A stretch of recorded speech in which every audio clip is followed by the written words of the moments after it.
Okay, so start करते हैं।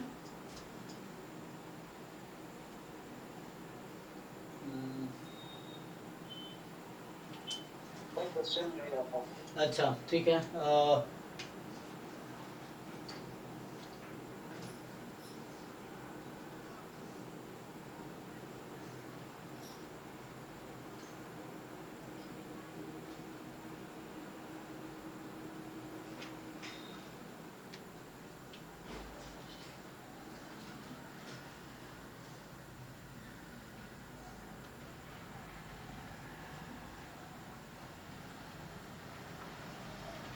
Question भेजो, ग्रुप में भेजो।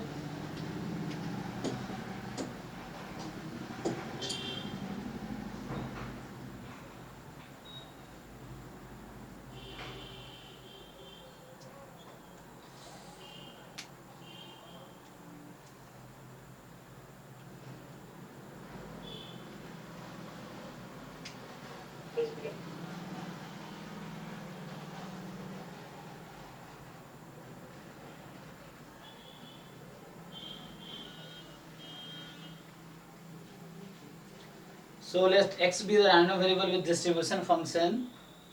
इधर रखा है, ठीक है। तो क्या डिसाइड करना है, अल्फा। तो ये पहले बताया ना, इस तरह क्वेश्चन बता तो रखे हैं। देखो ये तो मैं क्लास में भी कराए हैं।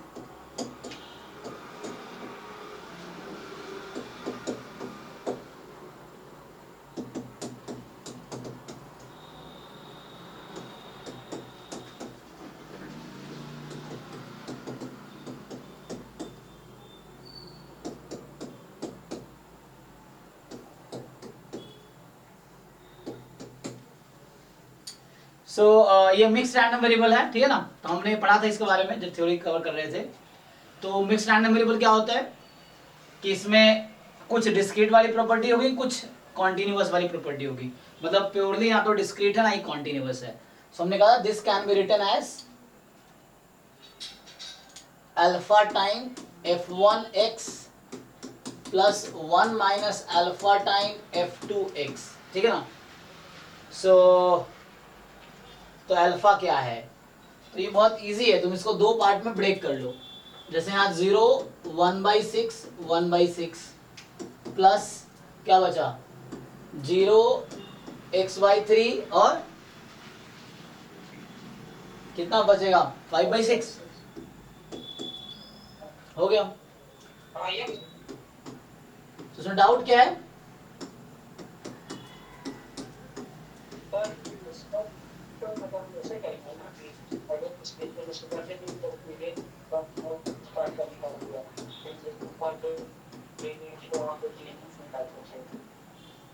रुको रुको, तुम्हारी आवाज समझ नहीं आ रही मुझे, एक मिनट।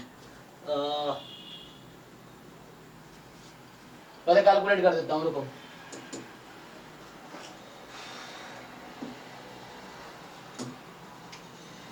तो यहां से क्या करो 1/6 बाहर कर लो, ठीक है। तो 1/6 जब बाहर करोगे तो क्या होगा,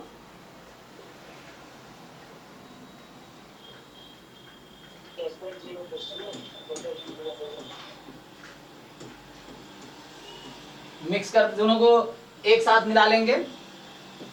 प्लस अब यहां पे क्या करो कि ठीक है ना। तो इसको क्या कर सकते हैं, यहाँ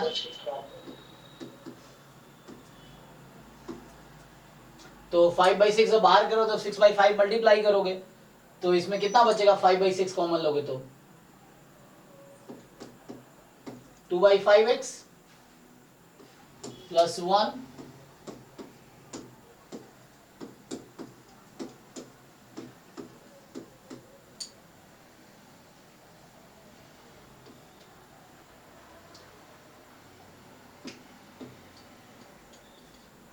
तो ये तो डिस्क्रीट का ठीक है।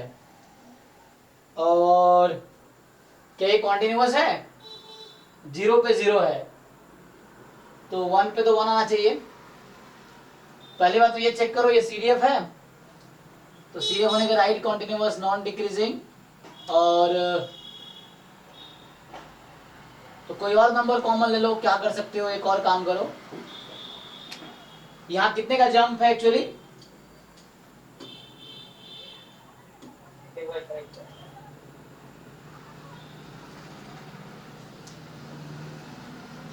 तो मतलब ये फिर से मिक्स्ड है ना?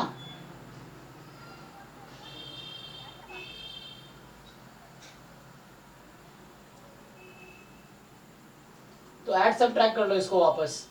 तो या तुम पहले से वैसा कर सकते थे जैसे मैंने यहाँ पे किया। तो मुझे ये देखना होगा यहाँ पे कि, है ना, तो ये मुझे इक्वल बनाना है। यहाँ 5/6 है, तो यहाँ मुझे क्या करना पड़ेगा ताकि ये इक्वल हो जाए। तो तुम्हारा यही डाउट है कि मतलब यहाँ पे ये कॉन्टिन्यूस नहीं बन रहा यही?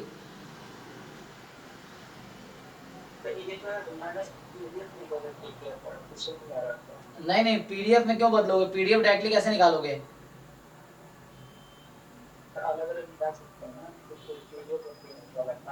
हाँ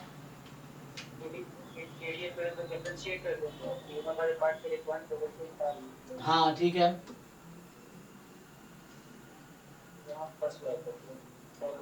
तो अगर तुम यहाँ देखोगे, पहली बात है ना, सीडीएफ के होने के लिए 1 पे 1 की लेफ्ट हैंड लिमिट कितनी है वहां पे? 1/3 प्लस 1/6। यहाँ पे तुम x को अगर 1 रखते हो तो आएगा 1/3 है ना, मतलब 2/6। तो फिर 1/2 है ना?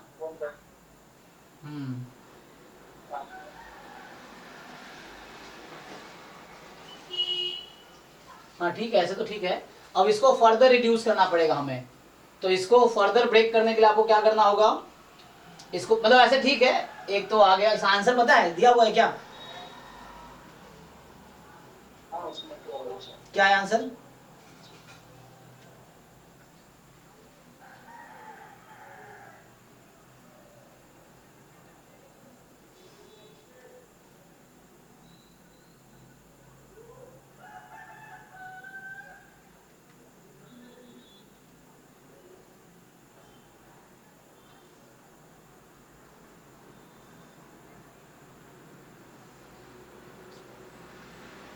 और तुम जो कह रहे हो कि इसको डिफरेंशिएट करोगे तो पीडीएफ पार्ट तुम्हारा आ गया, जैसे क्या आ गया? 0, 1/3 और 0 ही हो जाएगा।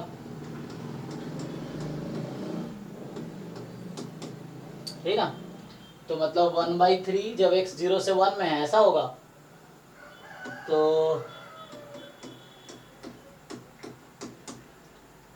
और तुम्हारा x इज इक्वल टू 0 पे प्रोबेबिलिटी है 1/6। Probability x is equal to 1 पे कितने का जंप है वहां पे? 1/2 का। सो टोटल कितना हो गया? यहाँ से ऐड किया तुमने 4/6। ठीक है। सो ये तुम्हारा पीएमए पार्ट है, ये पीडीएफ पार्ट है। ओके हाँ, तो अब तुम क्या कर रहे थे?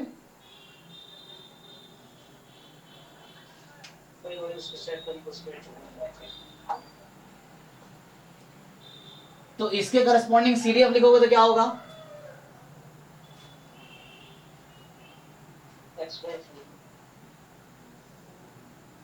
ओके, x/3 जो यहाँ लिखा हुआ है। हाँ, और यहाँ इसके करस्पॉन्डिंग लिखोगे तो क्या होगा? 0, 1 दोनों में मास है। एक मिनट, यहाँ पे इक्वल मैंने क्यों किया फिर? अच्छा, वो मुझे देखना है ना। अच्छा एक मिनट, यहाँ पे एक्चुअली क्या है कि हमने यहाँ क्या देखा, यहाँ पे ध्यान नहीं दिया ना। ये ठीक है, मतलब इसको फर्दर रिड्यूस करना है या थोड़ा सा आसान बना दे काम करो। यहाँ तो देखो किस किस पॉइंट पे मास है एक्चुअली। तो यहाँ किस किस पॉइंट पे मास है? 0 पे भी और 1 पे भी। तो मुझे इसको ऐसे ब्रेक करना है कि यहाँ वैसा जंप दिखे। तो एक्चुअली मुझे क्या क्रिएट करना पड़ेगा? तो मुझे कैसे लिखना पड़ेगा इसको कि, मतलब ऐसे तो ठीक है, लेकिन यहाँ मुझे ध्यान रखना है कि ये एक्चुअली यहाँ पे भी क्या तुम्हें दिख रहा है? सिर्फ 0 पे जंप है, तो 1 वाला जंप यहाँ आ गया एक्चुअली। तो आप फर्दर इसको ब्रेक कर सकते हो तुम चाहो तो इससे बेटर एक साथ ही लिख लो। एक साथ कैसे लिखोगे? सो 0 पे 1/6, 1 पे 1/2। तो इसका तुम अगर सीडीएफ लिखते डिस्क्रीट वाले पार्ट का, तो कितना होता? अगर ऐसे लिखो तुम, देखो अगर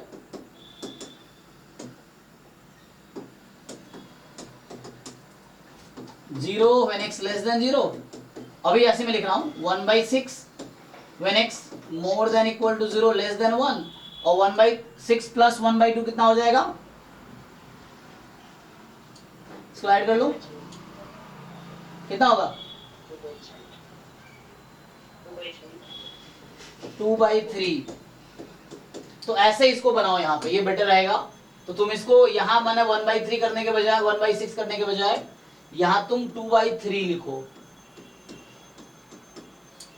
ठीक है। तो अब क्या होगा, अब तुम 1/6 कॉमन लो चाहो तो, अभी तुम ऐसे लिखो। सो यहाँ पे तुम्हारा आ गया 0, 1/6, 2/3। जब x लेस देन 0 है, x more than equal to 0 less than 1 है ना, और यहाँ पे है x more than equal to 1, तो यहाँ पे तुम्हें ठीक है। और यहाँ पे क्या हो रहा है, अब मैंने अभी 5/6 बाहर मत, अब यहाँ पे इसको ठीक करो। सो यहाँ पे तुम अगर इसको लिखोगे तो कितना बचेगा तुम्हारा, क्योंकि मैंने यहाँ 2/3 लिखा है, यहाँ कितना लिखना पड़ेगा 1/3।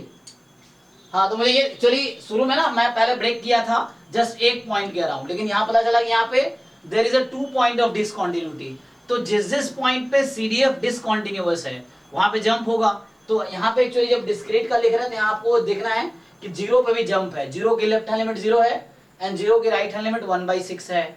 1 की लेफ्ट हैंड लिमिट आप चेक करोगे तो 1/6 प्लस 1/3, ठीक है ना। तो 1/6 प्लस 1/3 3/6 1/2 है मतलब, और इधर 1 पे लेफ्ट हैंड लिमिट 1/2 है, राइट हैंड लिमिट 1 है। तो मुझे 2 पॉइंट पे एक्चुअली यहाँ पे जब डिस्क्रीट का CDF आ रहा होगा तो ब्रेक करना है, तो अब हो जाएगा। अब यहाँ से तुम क्या करो, यू जस्ट टेक, क्या कॉमन लोगे यहाँ पे, तो 1/3 अब कॉमन ले लो, तो 0x1 है ना, तो यहाँ से less than 0 and more than equal to 0 less than 1, x more than equal to 1, तो ये हो गया। अब क्या करते हैं, इधर क्या कॉमन लोगे, अब वहां पे ले लो, अब हो गया ना 2/3।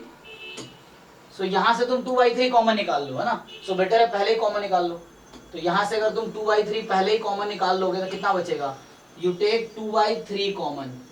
सो 2/3 अगर आपने कॉमन ले लिया तो क्या बचेगा, क्वेश्चन ये है ना। सो 0, यहाँ कितना बचेगा, सो यहाँ हो जाएगा 3/2, 1/4 है ना। हाँ, और यहाँ पे 1, तो ठीक है, अब सही है। तो तुम्हारे इस क्वेश्चन के हिसाब से जो अल्फा है एक्चुअली दैट, अब तो आ गया आंसर ना। तो यहाँ से अल्फा आ गया 1/3 और बीटा कितना आ गया, इसमें क्या पूछा हुआ है, पहले अल्फा F1 ना, तो अल्फा 2/3 ले लो, बीटा मतलब बीटा क्या मतलब 1 माइनस अल्फा जो है, सो 1 माइनस अल्फा यहाँ से आ गया। ये अल्फा लिखा हुआ है ना डिस्क्रीट के साथ, तो डिस्क्रीट के साथ अल्फा है, तो ये आपका 2/3 और ये 1 माइनस अल्फा 1/3, ठीक है, ये आंसर है। तो यहाँ बस डिफरेंस क्या था कि यहाँ 2 पॉइंट पे जंप है ना, 2 पॉइंट पे जंप है, तो यहाँ मुझे उसके हिसाब से बनाना, जो पहले मैं बना रहा था वहां जस्ट 1 पॉइंट पे ही जंप क्रिएट हो रहा था, इसलिए यहाँ पे भी। अब ये कॉन्टिन्यूअस का CDF है, this is a CDF of continuous, आप चेक करो। So this is the CDF of a continuous random variable and this is the CDF of a discrete random variable. Okay, check कर लो, किसी को doubt है तो बताओ। तो यहां से कहने का मतलब सिंपली तुम इसको ऐसा लिख सकते हो, अल्फा टाइम F1x, इस तरीके से, ठीक है। तो ये हो गया तुम्हारे पास।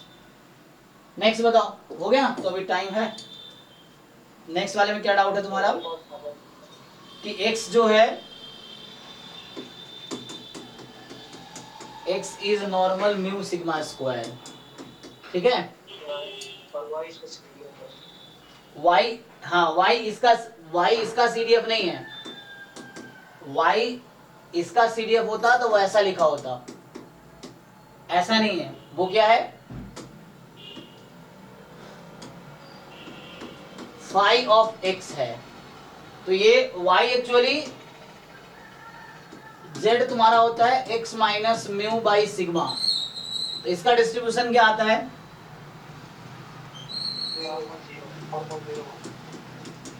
सो ये इसका CDF है, fz एट x है, ठीक है ना। तो मतलब fz एट x समझ लो, ये मतलब है इसका। तो जो तुम्हें लग रहा था कि यूनिफॉर्म 0 1 होगा, ऐसा नहीं होगा।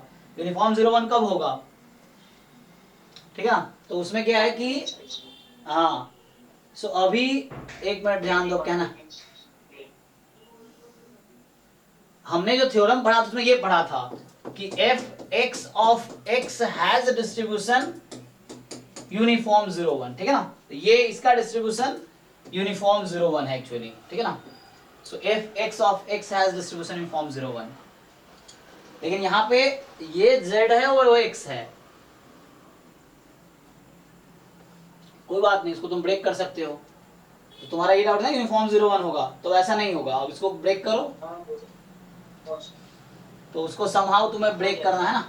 तो इसका मतलब ये हो गया कि probability z is less than equal to x। अब इसको ब्रेक कर दो, आ जाएगा, इजी है। 2 लाइन का बचा है, देखो 1 लाइन और बचा है बस। तो अगर मैं लिखूं इसको z की जगह x minus sigma less than equal to x, ठीक? तो यहां से क्या आ गया, प्रोबेबिलिटी, यहाँ सिग्मा सिंप्लीफाई कर लो, x minus mu less than equal to x sigma. So यहाँ से तुम्हारा आ जाएगा x less than equal to something, आ जाएगा। तो उस तरीके से, तो उससे कुछ रिजल्ट आ जाएगा, ठीक है? इसको ट्राई करना अब। तो अब तुम्हारे पास जो ये तो अलग से था, और ये जो मैं लिख रहा हूँ उसको कंटिन्यू कर रहा हूँ, y को, है ना? ये y था। सो इस चीज का कैलकुलेशन मैं यहाँ कर रहा हूँ ना, तो इसका कैलकुलेशन यहाँ किया है। तो आगे कंटिन्यू करो, हो जाएगा। ठीक है? और किसी को कुछ डाउट पूछना है? 8 बजे तक डाउट कर लेते हैं, कोई दिक्कत नहीं, अगर है तो बताओ। तो आगे थ्योरी कंटिन्यू करते हैं फिर। देखो, तो हम लोग लास्ट क्लास में थ्योरी क्या कर रहे थे, हमने डिफाइन किया था कि, ठीक है ना? सो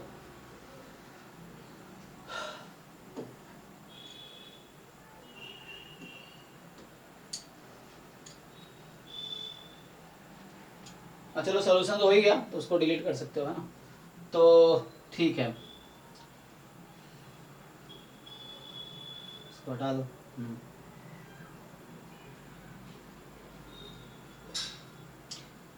तो थ्योरी में हम लोग क्या डिस्कस कर रहे थे? लास्ट क्लास में डिस्कस किया था रैंडम वेक्टर क्या होता है ना। रैंडम वेक्टर क्या है, ज्वाइंट मार्जिनल सीडीएफ डिस्कस किए थे। तो कुछ क्वेश्चंस एक दो लिख लो, जैसे मान लो क्वेश्चन ट्राई करें अगर हम कि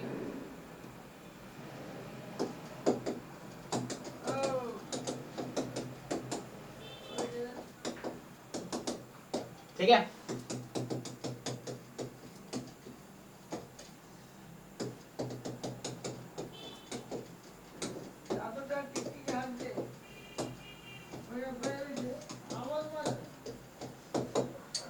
इस तरीके से। तो आपको बताना है joint CDF of x and y, ठीक है? जरा ट्राई कीजिए, एक्स एंड वाई का ज्वाइंट सीडीएफ क्या होगा। तो इसकी थ्योरीज हमने लास्ट क्लास में देखा था ना, थ्योरीज लास्ट क्लास में, मतलब ये हो गया कि जिसका नोटेशन था f of x comma y and definition you know, probability x less than equal to x comma capital Y less than equal to small y, यही है ना? सो इसको ट्राई करके बताओ क्या आएगा।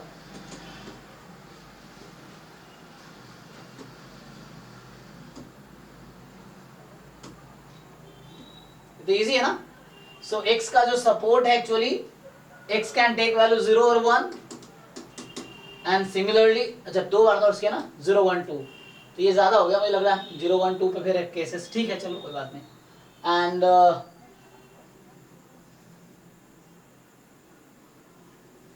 y की वैल्यू भी है 0 1 2।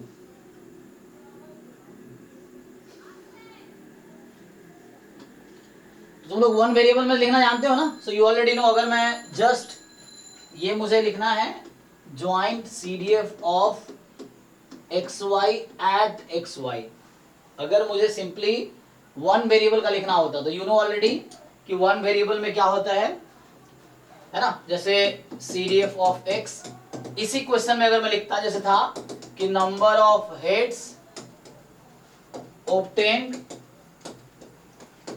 in two toss, है ना, two toss of a coin, तो क्या होता, सो यू ऑलरेडी नो कि x की वैल्यू अगर लेस देन 0 है तो 0, x बिटवीन 0 एंड 1, तो कितना आता है, ये आता है ना सबको, ये सब लोग वन वेरिएबल में पढ़ा आप लोगों ने कि how to find CDF of a random variable, so this है ना, सब लोग जानते हैं ये, सो इसका आंसर आएगा आपके पास कितना आएगा, वो बताओ। हाँ हाँ, नो नो है ना, हेड्स ऑब्टेन्ड वो वाला आएगा, x more than equal to 1 less than 2 कितना आएगा, 2/4 या 3/4, चेक करो, यहाँ x 1 से ज्यादा होगा ना तो 0 1 2 तीनों आएगा, मतलब इसमें आउटकम्स कौन कौन से आएंगे,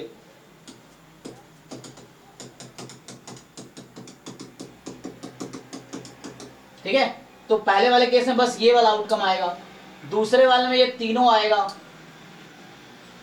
और अगले केस में ये चारों आएगा,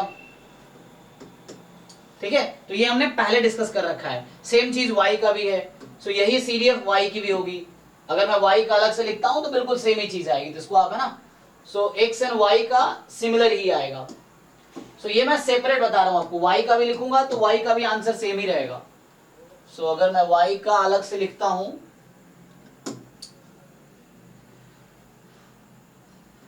सो अगर मैं y का ना अलग से लिखूं, मान लो इसको एडिट करूं, तो this is y, so number of tails मान लो ये है, तो यहाँ पे y y y y same ही रहेगा आंसर, ठीक है, सो यहाँ नंबर ऑफ टेल्स है, still answer will be same, यहाँ y और यहाँ y, ठीक है, सो तो स्टिल आंसर आपका मतलब कहना मतलब ये दोनों आइडेंटिकली डिस्ट्रीब्यूटेड है, x and y are identically distributed, ये पता ना वर्ड क्या होता है, जैसे अभी मैं एक वर्ड यूज कर रहा हूं आइडेंटिकली डिस्ट्रीब्यूटेड, आइडेंटिकली डिस्ट्रीब्यूटेड, ये वर्ड यूज किया, इसका डेफिनेशन बताओ कोई, इसका क्या डेफिनेशन होगा,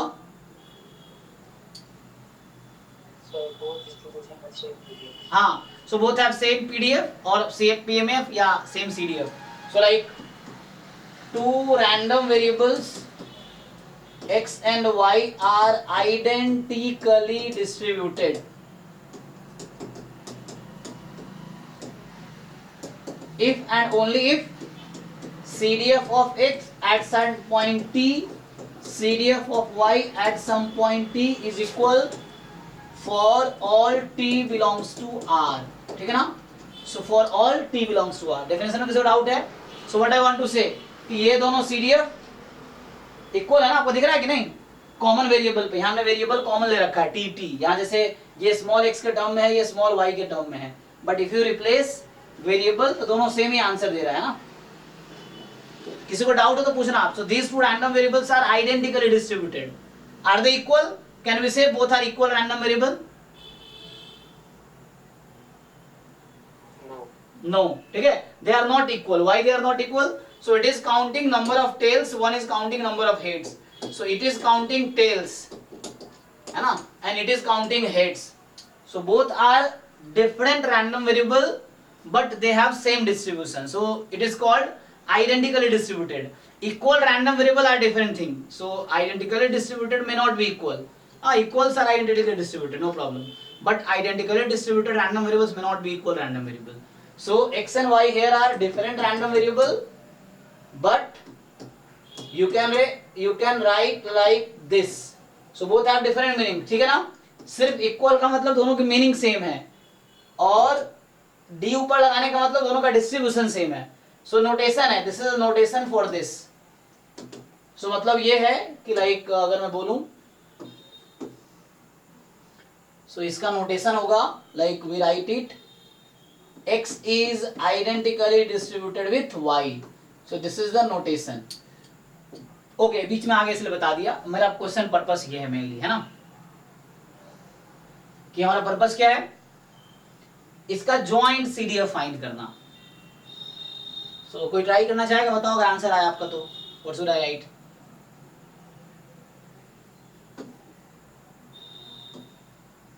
बोलो,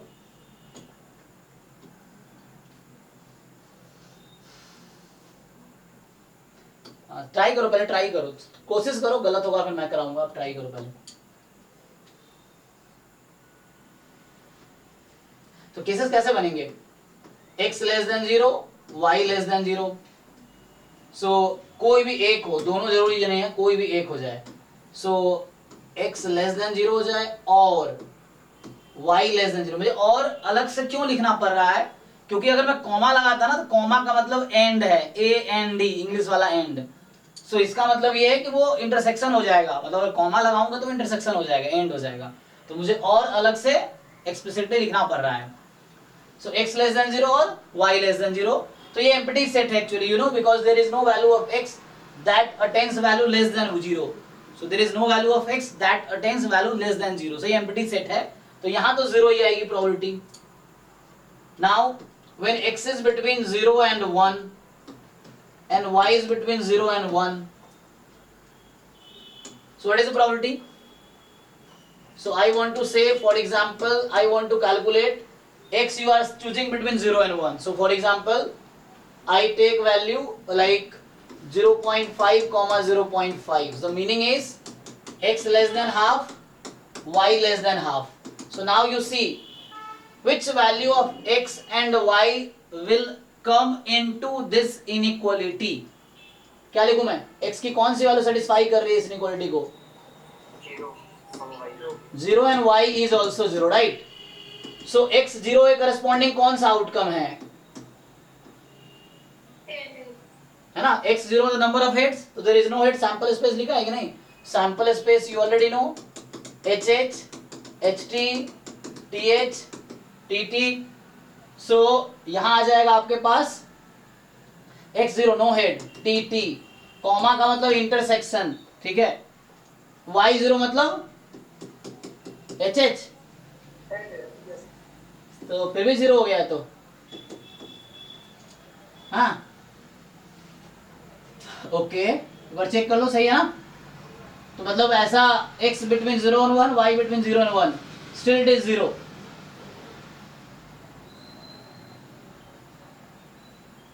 ओके, चेक करना कैलकुलेशन में मिस्टेक ना किया हो, है ना? सो 0 1 के बीच था ना 0.5, so just x0 and y0 मुझे ये निकालना है, ठीक है? What if I take x more than equal to 1 less than 2 and y I keep as it is। अब क्या आएगा? सो आप ऐसे ट्राई करो, यू ट्राई दिस वे। मैंने इस बीच का कोई भी, you take any number between 1 and 2, you take any number between 1 and 2, any number between 0 and 1, now you try. So क्या होगा जब मैं ये फाइंड कर रहा हूँगा, तो उस केस में 0 आएगा, ये भी 0 आएगा। ओके, तो ये सब 0 आ रहा है, इसका मतलब क्या है? तो x अगर मैं लेता हूं more than equal to 2, so x more than equal to 2 क्या आएगा? And y as it is, last वाला शायद 1/4 है। 1/4 आएगा, ये वाला, 1/2 आएगा, ये वाला, ये वाला। सर इसमें सिर्फ हेड एंड कॉमन आ रहा है सर। अच्छा एक मिनट, चलो मैं चेक कर लेता हूं। तो जैसे हमने कहा कि ये वाला अगर निकालना है मुझे, कि CDF एट, जैसे 1 2 के बीच का कोई नंबर ले लेते हैं, तो x की वैल्यू 1.5 एंड 0.5, तो इसका मतलब प्रोबेबिलिटी जो x है less than equal to 3/2, y less than equal to 1/2। So क्या क्या आउटकम होगा? सो यहाँ 3/2, तो मतलब x विल टेक वैल्यू 0 और 1, ये सेटिस्फाई करेगी, and y will take value 0 only. So अब देखो x विल टेक 0 और 1 मीन्स व्हाट? चेक करके देखो। सो आउटकम कौन कौन सा है? HT, TH और TT। हाँ, तो यहाँ पे, और यहाँ y0 मतलब क्या? HH, y0 मतलब HH ना? सो नंबर ऑफ हेड्स, तो कॉमन आएगा? नहीं आएगा ना? चलो ये भी 0 हो गया। Okay, so this is again 0। What if this case x more than equal to 2 and y between 0 and 1? 1/4। Okay, Yes, sir. Okay, so बाकी लोग वेरीफाई कर दो ऐसे, you choose number more than equal to 2, so you can take 2.5 for example, this is one example, ये proof नहीं कर रहा हूँ, जस्ट एक क्योंकि बाकी के लिए भी सेम आंसर आएगा, बिकॉज ये टर्निंग पॉइंट्स क्या है, इसके रेंज है। तो आपको याद होगा कि हम लोग सिंगल वेरिएबल में यहाँ पे हमने ये 0 1 2 ही क्यों लिया है breaking points, because they are in the range, क्योंकि इसका रेंज वही है, चलिए है ना, सो एक्स वाई का रेंज वही है, 0 1 2 इज द रेंज, 0 1 2, तो ये ऐसा क्यों लिखते हैं 0 1 2 पे ब्रेक के, बिकॉज रेंज, सेम लॉजिक यहाँ पे है, so why we are breaking about 0 1 only, because it is range.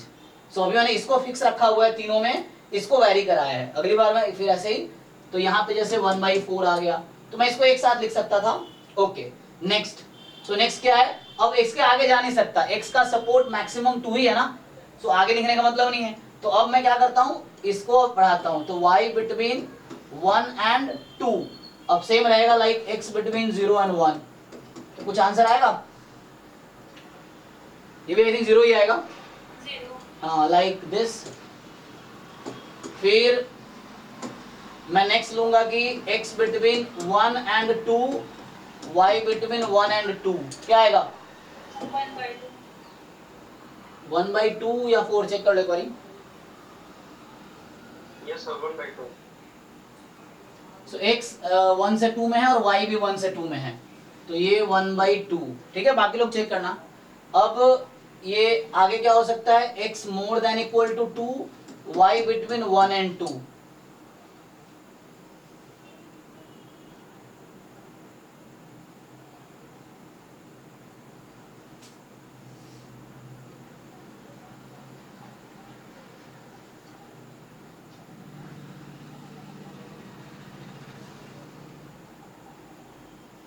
बोलो, 0 है। नहीं 0 तो नहीं आएगा, x की वैल्यू चूंकि 3 ले लोगे तो पूरा सैंपल स्पेस हो गया वो, तो जो इसमें आ रहा होगा वही आएगा, सो इसमें क्या y 0 1 सेटिस्फाई करेगा, फिर y 4 आएगा, चेक करो जरा।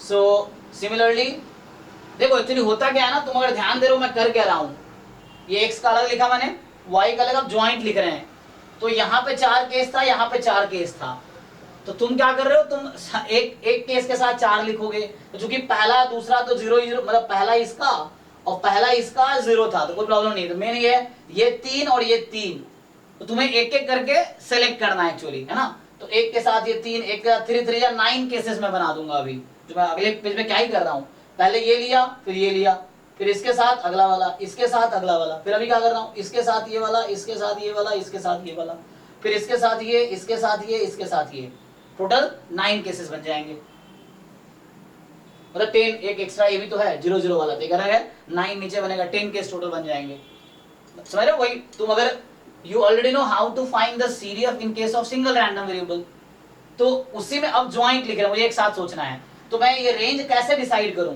तो यही चीजें बस एक साथ लिखनी है, अब ज्वाइंट है ना तो एक साथ लिखनी है मुझे, कि जब ये हुआ एंड ये हुआ तो क्या होगा, इसी के साथ अगर ये हुआ तो क्या होगा, इसके साथ अगर ये हुआ तो क्या होगा, 3 ये हो गए, फिर अगले वाले के साथ ये हुआ तो क्या होगा, अगले वाले के साथ ये क्या होगा, इसके साथ ये हुआ तो क्या होगा, फिर इसके साथ ये क्या होगा, इसके साथ ये क्या, इसके साथ ये क्या, ऐसे कर करके 9 केस ये और 0 वाला एक केस है, 10 केस टोटल हो जाएंगे। तो अभी जैसे तुम देखोगा ना, ये कॉमन है, ये कॉमन है ना, ये वैरी कर रहा है 3 3 3, जो मैं बताना चाह रहा था अभी तुम्हें। अगला क्या होगा, अगला केस में क्या, मुझे अब ये वैरी कराना है, तो फिर से y जब मोर देन इक्वल टू 2 हो जाए और x बिटवीन 0 एंड 1 हो, कितना आएगा, तो ये सैंपल स्पेस एक्चुअली हो गया, y मोर देन 2 है ना, तो पूरा सैंपल स्पेस रहेगा, तो इसी की प्रोबेबिलिटी जो आएगी वही होगी, मतलब probability in the sense CDF जो आएगी इस पॉइंट पे, तो उसमें क्या CDF था, 0 वाला होगा, तो 0 वाला कितना था 1/4। यहाँ आप सोच रहे होंगे ये तो नॉन डिक्रीजिंग है ही नहीं, कोई प्रॉब्लम नहीं है, इसको मैं बीच में लिख सकता था, क्योंकि मैं वैसे ऑर्डर बना रहा हूँ, अगर आप लिखोगे तो उसको बीच में लिखोगे फिर ऐसे करके, है ना, तो इसके ऊपर आप इसको लिख सकते हो, तो मैं वैसे केस बनाया हूँ, तो अभी आपको लग रहा है नॉन डिक्रीजिंग नहीं है, तो ऐसा भी नहीं है, ये ज्यादा वैल्यू हो गया, ये कम है इसलिए कम आ रहा है ना, तो वो आपको देखना है कि, तो यहाँ पे कोई प्रॉब्लम नहीं है, सो इसको ऊपर शिफ्ट कर सकते हैं हम लोग। Next, y more than equal to 2, x between 1 and 2, बताओ सो ये सैंपल स्पेस है, तो कितना होगा 1 x more than equal to 1 है, जब CDF निकालोगे तुम 1.5 पे तो 0 1 वाला 3 आ जाएगा, 3/4 यहाँ भी आएगा। एंड अगला केस होगा x more than equal to 2, y more than equal to 2, तो कितना आएगा ये, हाँ ये 1 आएगा, ये 1 आएगा, x more than equal to y, पूरा सैंपल स्पेस आ जाएगा। चेक करके देखो, मैं इसको वेरीफाई करके दिखाता हूँ लास्ट केस। सो मैंने कहा CDF ऑफ xy मुझे निकालने हैं जब x तुम small xy are fix real number, so you choose any number more than equal to, मान लो मैं 2 पे ही निकाल के दिखा देता हूँ, तो इसका मतलब हो गया x less than equal to 2, y less than equal to 2, तो इसका मतलब x can take value 0 1 2, and इसका मतलब ये एक इवेंट हो गया। दूसरा event y can take value 0 1 2। अब ये खुद सैंपल स्पेस है, इसके करस्पॉन्डिंग सारे आउटकम आ गए, ठीक है। तो 10 केस हो गए होंगे टोटल ना, 3 3 6 3 है, तो मैंने ऐसे बना के लिखा है, तो आपको इससे आप रिलेट कर पाओगे। मैं ये बोल रहा हूँ पहला x 0 हो या y 0 हो, क्योंकि एम्प्टी सेट के इक्विवेलेंट है ये वाला केस, तो 0 ही रहेगा। बाकी एक के साथ 3 केस, एक के साथ 3 केस, एक के साथ 3 case, so total 10 cases. So this is the expression for joint CDF of x and y in this example. कुछ क्वेरी है तो बताइए, इसमें किसी को कुछ पूछना हो तो। हालांकि एग्जाम में ये तो लिखने को नहीं देगा, सब्जेक्टिव तो आता नहीं है, तो पर्टिकुलर पॉइंट पे पूछ लेगा, तो आप इजीली निकाल लोगे। और ऐसे पूछ लेगा कि 2 पे क्या है 1 पॉइंट, तो ऐसे निकालना है आपको, किसी पॉइंट पे पूछ लेगा तो इस तरीके से। बट है ना, हमें जानना चाहिए कैसे फाइंड कर रहे हैं हम। चलो आगे आते हैं। सो ये जस्ट एक एग्जांपल था। यस तो आपने 3/4 लिखा है, थोड़ा सा एक्सप्लेन कर दीजिए। कौन सा वाला, ये वाला 3/4, ऊपर वाला, इसके ऊपर ये वाला। Yes sir. ओके, तो ये किसके करस्पॉन्डिंग था पहले देख लेते हैं। 1 2 3 4, 1 2 3 4, सो ये वाला इसके करस्पॉन्डिंग है ना। तो चलिए ट्राई करते हैं।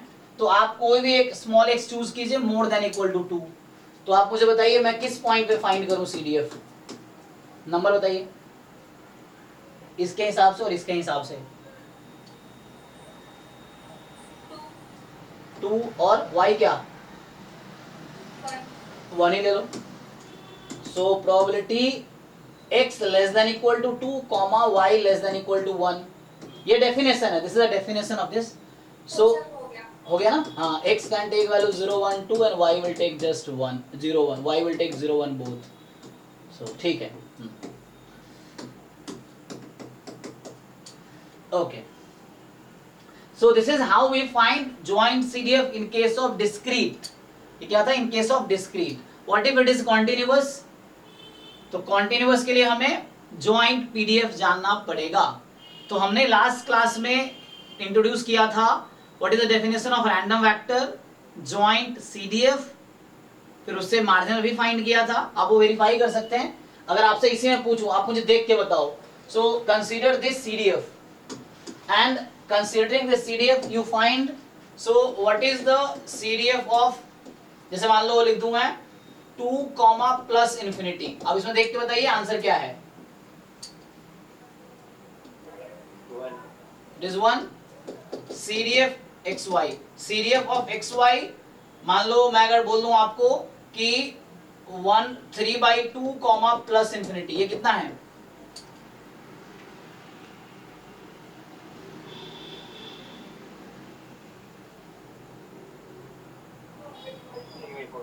हाँ ये देखा ना, ये इधर जरा ऊपर नीचे हो गया होगा ना, ये बस लाइन से।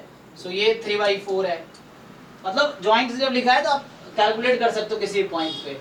और ये इन्फिनिटी क्यों रख रहा हूँ, क्योंकि लास्ट क्लास मैंने पढ़ा था जब y इन्फिनिटी है तो जो x का CDF रहा होगा उस पॉइंट पे यही आंसर होगा। आप चेक कर सकते हो CDF of x, so you can check CDF of x at 3/2 3/4 ही होगा। इससे आप चेक कर सकते हो CDF ऑफ x एट 2 1 ही होगा, क्योंकि y प्लस इन्फिनिटी है ना। मतलब जो लास्ट क्लास में हमने प्रॉपर्टी देखी थी कि joint CDF will satisfy, so if both are plus infinity value is 1, any one is minus infinity तो आपका 0 आ जाएगा। And non decreasing right continuous, और एक और रिक्वायरमेंट था कि प्रोबेबिलिटी जो है x between a1 and a2, y between b1 and b2, that should be non negative, जिसको हमने एक्सप्रेस करके दिखाया था how to write in terms of CDF। Okay, तो एक वो भी क्वेश्चन लिख लेते हैं। अगर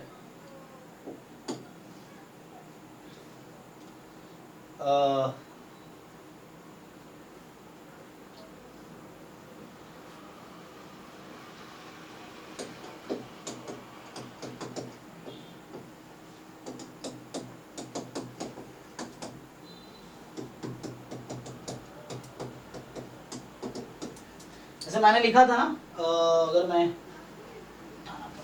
ज्वाइंट सीडीएफ का एग्जांपल बनाना मुश्किल है नहीं, कोई एग्जांपल बताओ ज्वाइंट सीडीएफ का।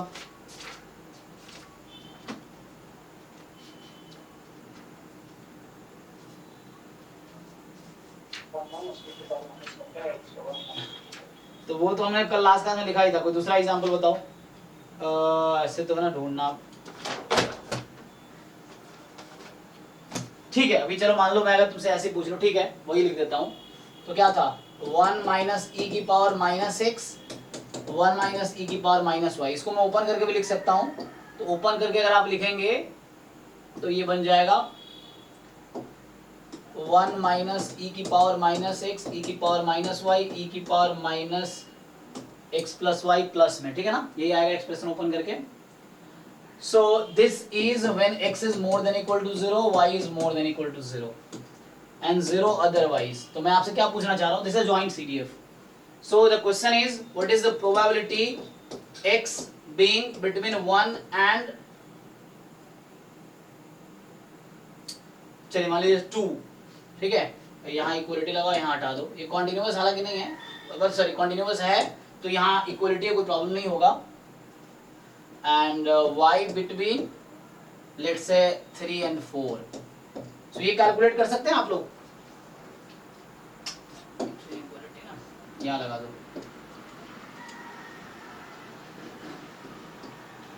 मतलब ये मैंने एक एग्जांपल लिखा है, कोई भी सीडीएफ ज्वाइंट सीडीएफ दे दिया एंड आपसे वो पूछेगा कि find the probability x being between 1 and 2 and y being between 3 and 4. So calculate कर पाएंगे आप लोग? कैसे कैलकुलेट करेंगे, क्वेश्चन ये है कि हाउ टू कैलकुलेट।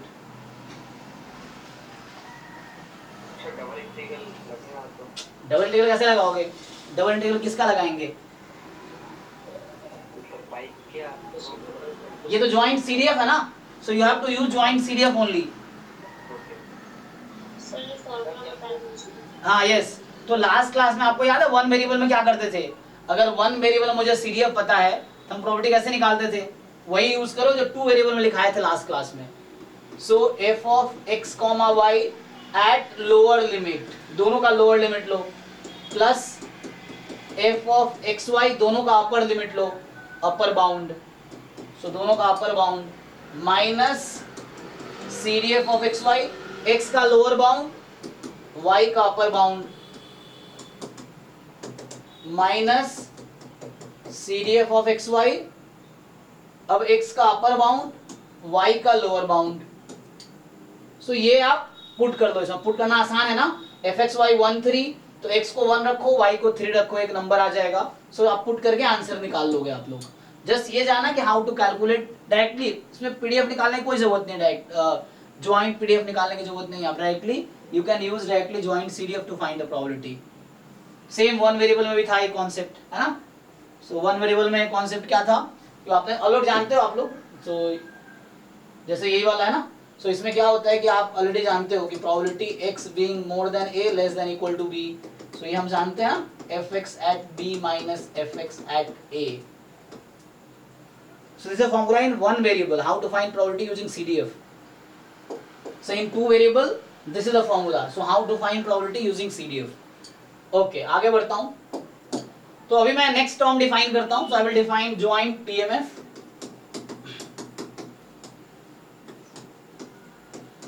सो अच्छा, उससे पहले जैसे what is the definition of discrete random variable या discrete random vector, discrete random vector. So आप ऑलरेडी जानते हो। So what is definition of discrete random variable?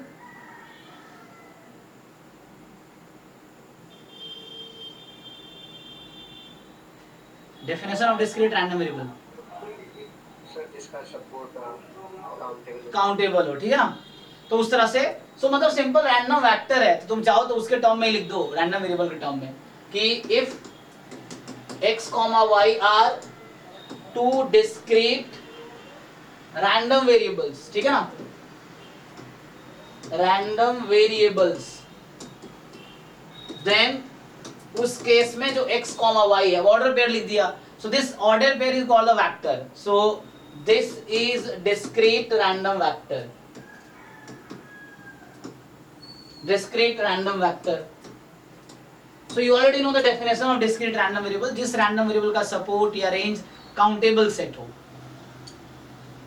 Again continuous random vector, तो वह same definition हो जाएगा, क्या ही अलग से लिखूं, इसी को कॉपी कर देता हूं. So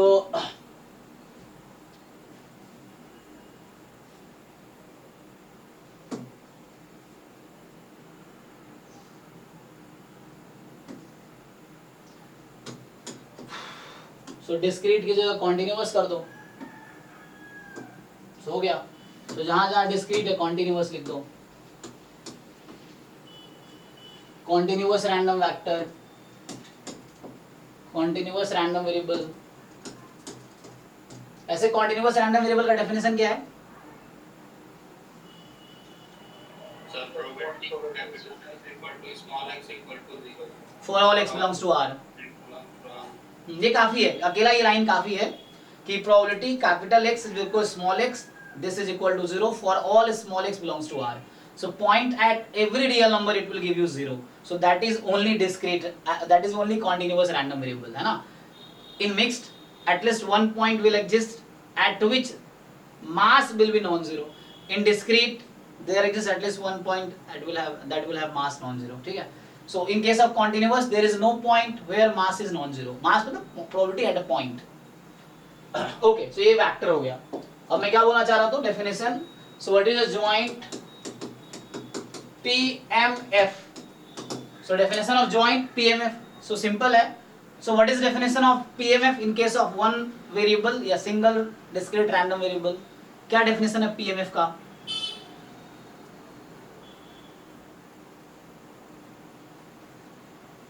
PMF कैसे क्या डिफाइन करते हो आप? What is PMF of X? Just X. ऐसे तो डिफाइन करेंगे, आपको पूछेगा डेफिनेशन क्या है तो ऐसे बोलेंगे, कुछ तो रेस्ट्रिक्शन होगा ना डेफिनेशन में. summation of probability is equal to 1 बस इतना ही काफी है. and summation probability is greater than 0 more than equal to 0 है ना. सो जैसे वन वेरिएबल में जब हम पढ़ रहे थे तो वन वेरिएबल केस में क्या था कि x is equal to x p, जिसको शॉर्ट में मैं px लिख देता हूं. This is PMF of x if and all. Yes. क्या क्या क्या क्या? Distribution of discrete random variable. Yes, distribution of discrete random variable. But ये काफी नहीं है, ये ज्यादा CDF भी हो गया. PMF कब बोलेंगे हम? PMF के लिए कंडीशन है कि कोई मेरे पास एक फंक्शन है इस तरीके से है कि Px is more than equal to 0 for all x belongs to R, and दूसरी कंडीशन है कि summation Px x from minus infinity to plus infinity is 1, ये है. So ये PMF की डेफिनेशन है, ठीक है ना. So ये PMF की डेफिनेशन है वन वेरिएबल में, है ना. So PMF of x इसका डेफिनेशन हो गया. अब क्या लिख रहे हैं हम लोग? उन्होंने joint PMF of random vector x, y. So अब क्या कर रहे हैं हम लोग डिफाइन कर रहे हैं what is the joint PMF of random vector x and y. So definition क्या है? देखो सिलेबस के हर वर्ड का डेफिनेशन आपको पता होना चाहिए, कोई टर्म अगर है तो डेफिनेशन से बहुत सारी चीजें आसान हो जाती हैं. बहुत सारे क्वेश्चन डेफिनेशन बेस्ड आते हैं. आप PYQ करोगे या पूछते हो, मैं बताता हूँ डेफिनेशन है. तो डेफिनेशन बेस्ड क्वेश्चन आए हैं एग्जाम में, PMF के डेफिनेशन पे, PDF के डेफिनेशन पे. सर समेशन x और समेशन वाला जो y होगा एक ही नॉर्मली जॉइंट में. जोर से बोलो, समझ नहीं आया, थोड़ा जोर से. सर मैं ये बोल रहा हूँ हाँ. जॉइंट वाला पता कैसे होगा ना, जैसे सिंगल वाले में x तो ग्रेटर देन 0 था, तो इसमें या तो x वाला भी ग्रेटर देन 0 होगा, y वाला भी ग्रेटर देन 0 है. ये टू वेरिएबल फंक्शन होगा। अभी आप कैलकुलस में पढ़ रहे हैं ना टू वेरिएबल फंक्शन, तो बिल्कुल जो वन वेरिएबल कैलकुलस है उसमें यूनिवेरिएट डिस्ट्रीब्यूशन में काम आता है, जो टू वेरिएबल कैलकुलस है वो यहाँ काम आएगा। तो वहां मैं बताता हूँ आपको कि वन वेरिएबल में लिमिट का क्या मतलब था, कॉन्टिन्यूटी का क्या मतलब था, डिफरेंशियलिटी का क्या मतलब था। फिर हम देख रहे हैं टू वेरिएबल में लिमिट क्या है, कॉन्टिन्यूटी क्या है, डिफरेंशियलिटी। तो वैसे मैं यहाँ बता रहा हूँ कि वन वेरिएबल में पीएमएफ का क्या मतलब है, अब टू वेरिएबल में क्या मतलब है। तो ये एक्चुअली सिंगल वेरिएबल फंक्शन है। अब मेरे पास टू वेरिएबल फंक्शन होगा मेरे पास। अब तो क्या होगा कि अब फंक्शन, मैं इसको ऐसा लिखता हूँ P X Y. So meaning क्या है, meaning is capital X is equal to small X, capital Y small Y. Remember capital X capital Y random variable है, small X small Y fix real number है। Small X small Y आप चाहो तो के और lambda और A B C D कुछ भी ले सकते हो। स्मॉल एक्स स्मॉल वाई जैसे इसलिए लिखना कि आपको दिखे कि हाँ स्मॉल एक्स ऑब्जर्व्ड वैल्यू है कैपिटल एक्स की और स्मॉल वाई ऑब्जर्व्ड वैल्यू है कैपिटल वाई की, इसीलिए small X small Y are fix real number, ठीक है, and X Y are random variable, they are random. So अभी हमने इस चीज का नाम ये रखा जैसे वहां भी रखा हुआ है। सो ये टू वेरिएबल फंक्शन है। So this function will be called joint PMF if and only if, same condition है, कुछ नया नहीं है। Probability x, y more than equal to 0 for all whether x belongs to r, y belongs to r, या इसी को कई जगह ऐसा लिखा होगा r स्क्वायर, सेम चीज है। सो ये आपका सेम चीज है, x r y r या x y belongs to r square, same चीज है। दूसरी condition summation p x, y, so x from minus infinity to plus infinity, y from minus infinity to plus infinity, this quantity should be 1, ठीक है ना। हाँ अब तुम आयुष कुछ पूछ रहे थे, क्या मतलब समझ नहीं आया, तुम्हारी आवाज शुरू में लाउड आती है बाद में एकदम लो हो गई सर थी। ये बताओ समीशन वो नहीं है जो पीएमएफ बनेगा, सही है तो सर क्या बोलते कंटीन्यूअस में वो इंटीग्रल लग जाएगा। Yes. ठीक है, तो इसका लॉजिक ये है कि मैंने बताया कि डिस्क्रीट सेट मतलब काउंटेबल सेट, काउंटेबल सेट पे समेशन हो सकता है और अनकाउंटेबल सेट पे इंटीग्रेशन होता है। तो चूंकि कॉन्टिन्यूअस रैंडम वेरिएबल का सपोर्ट अनकाउंटेबल होता है तो इसलिए वहां इंटीग्रेशन होते हैं। डिस्क्रीट रैंडम वेरिएबल का सपोर्ट काउंटेबल होता है, फाइनाइट भी काउंटेबल होते हैं, एम्प्टी भी काउंटेबल होता है, ठीक है ना। तो एग्जांपल बता रहा हूं जस्ट, तो फाइनाइट सेट भी होगा तो भी उस पे समेशन ही होगा। एनीवे ये जॉइंट पीएमएफ की डेफिनेशन है। सर इसमें भी मिक्स्ड सीडीएफ बनता है क्या?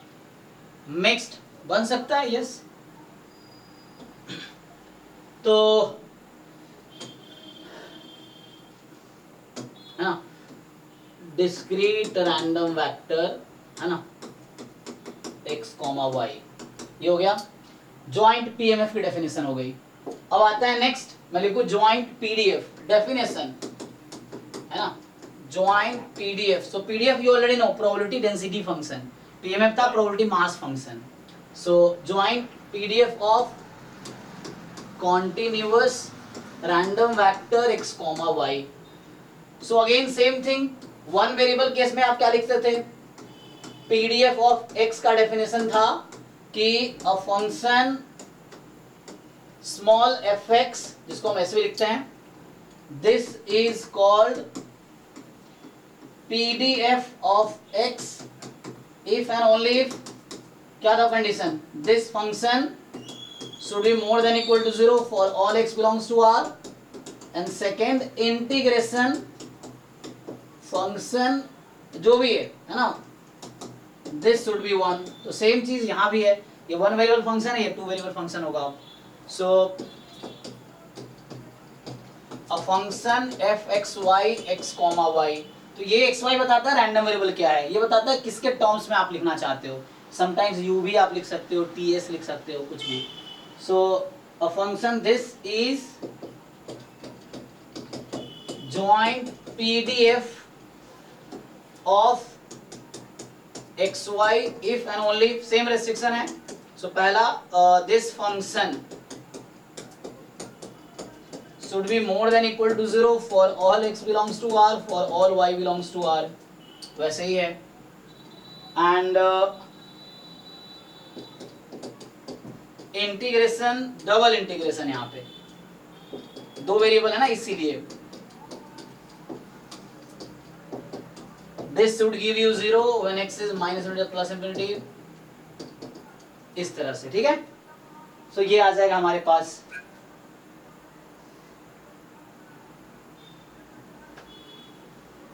ठीक है, तो डेफिनेशन में कोई डाउट तो है नहीं, है ना सर जी। सर जब इसमें जैसे कि डबल इंटीग्रेशन में जब रेंज दे रखी होती है, क्या बोलते हैं कि x वाली है y वाली है, तो क्या मतलब जो सबसे आगे दे रखी होती है राइट साइड में, तो इंटीग्रेशन साइन है, तो ये हाँ ये रहता है।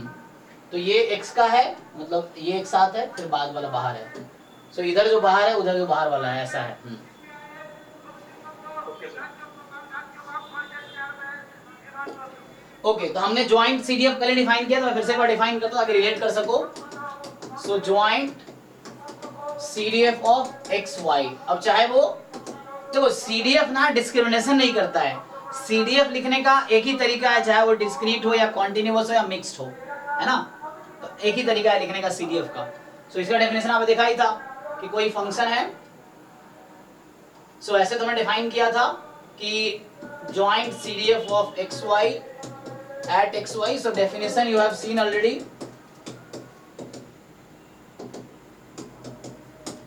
ये डेफिनेशन है। अब इसी में क्या आएगा, डिस्क्रीट है, मान लीजिए कि if x, y is discrete random vector, तो क्या होता है, आप इसको कैसे लिखते हो। सो ये जो CDF x, y at x y है, ये बन जाता है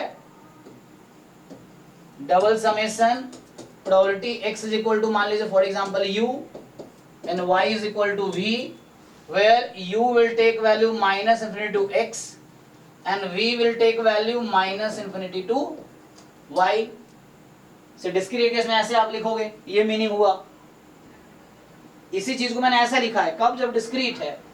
दूसरा केस क्या है कि if x, y is continuous random vector, so same thing you will write। सो क्या लिखोगे, दिस, अच्छा यहां पे मुझे एक्चुअली, अब जैसे तुम देखो वेरिएबल चेंज कर देता हूं। चेंज क्यों कर रहे हैं, क्योंकि लिमिट में एक्स वाई है, इसीलिए du dv, ठीक। सो du dv, तो u की लिमिट माइनस इन्फिनिटी से x, v की लिमिट माइनस इन्फिनिटी से y। सो अगर ये कॉन्टिन्यूअस है तो ऐसा लिखते हैं, डिस्क्रीट है तो ऐसा लिखेंगे। ओके है, देख लो।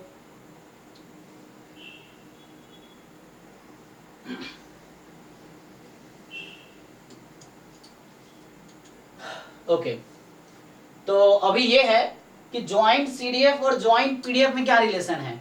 जैसे आपने देखा था कॉन्टिन्यूअस केस में, so in case of continuous, है ना, रैंडम वेक्टर मान लो x, y, so what is relation between joint CDF and joint PDF.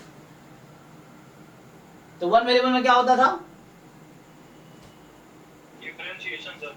हाँ, so derivative of CDF is equal to PDF. ये सिर्फ तब होता है जब वो कॉन्टिन्यूअस रैंडम वेरिएबल हो। डिस्क्रीट एंड मिक्स्ड में this is not valid. Discrete random variable या मिक्स्ड रैंडम वेरिएबल में ये फॉर्मूला वैलिड नहीं है। तो एक्चुअली सिंपल, तो यहाँ पे एक्चुअली क्या है, इस केस में यहाँ पे पार्शियल है ना, so when you differentiate, double derivative करोगे x, y का partially with respect to x and partially with respect to y, यही ना। तो क्या मिलेगा आपको, ये लास्ट क्लास में पढ़ रहे थे हम लोग।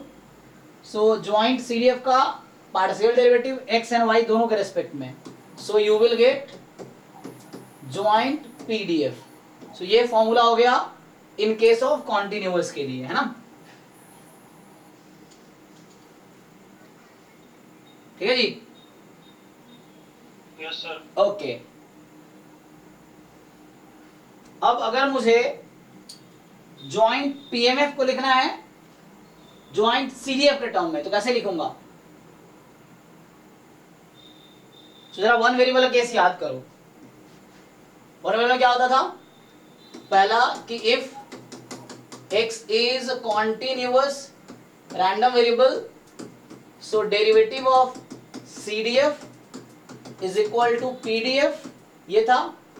दूसरा if x is discrete random variable, तो ये डेरिवेटिव कर रहे हो। तुमसे अगर पूछूं मैं CDF of x at x minus CDF of x at x minus, ये किसके इक्वल था? PMF ना, ठीक, PMF। सो ये डिस्क्रीट में क्या होता है, डिफरेंस लेते हैं, ये डिफरेंस ले रहे हैं, कॉन्टिन्यूअस में डिफरेंशिएशन कर रहे हैं, ठीक है ना। सो ये चीज है।